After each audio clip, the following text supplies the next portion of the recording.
Hello, Nitin രാജാണ്. അപ്പോൾ നമ്മൾ ഇന്ന് എത്തിയിട്ടുള്ളത് നമ്മുടെ മൂകാംബിക ക്ഷേത്രത്തിലാണ് കേട്ടോ. ഇന്ത്യയിൽ വെച്ച് തന്നെ ഏറ്റവും ഫേമസ് ആയ ക്ഷേത്രങ്ങളിൽ ഒന്നാണ് മൂകാംബിക ക്ഷേത്രം.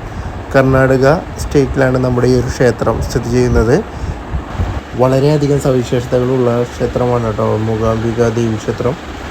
ഇവിടെ അമ്പലത്തിൻ്റെ ഉള്ളിൽ തന്നെ നമുക്ക് പ്രസാദങ്ങൾ വാങ്ങാനുള്ള സൗകര്യങ്ങളുണ്ട്. പുറത്തായാലും അകത്തായാലും ഒരു പോസിറ്റീവ് വൈബാണ് കേട്ടോ ഇവിടെ.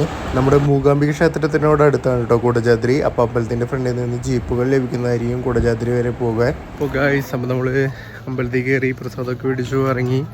അപ്പോൾ കുറേ നാളത്തെ ആഗ്രഹമായിരുന്നു മൂകാംബിക വരുന്നത്, അപ്പോൾ അത് സാധിച്ചു. അപ്പോൾ ഇനി നമുക്ക് അടുത്ത വീഡിയോയിൽ കാണാം. നമ്മുടെ വീഡിയോയിലായിരുന്നു സപ്പോർട്ട് ചെയ്യേണ്ട. ഇഷ്ടപ്പെട്ട് കഴിഞ്ഞാൽ ലൈക്ക് ചെയ്യുക, കമൻറ്റ് ചെയ്യുക. പിന്നെ യൂട്യൂബിൽ ഒന്ന് സബ്സ്ക്രൈബ് ചെയ്തോളൂ, Nithin Raj vlogs. Okay, bye by.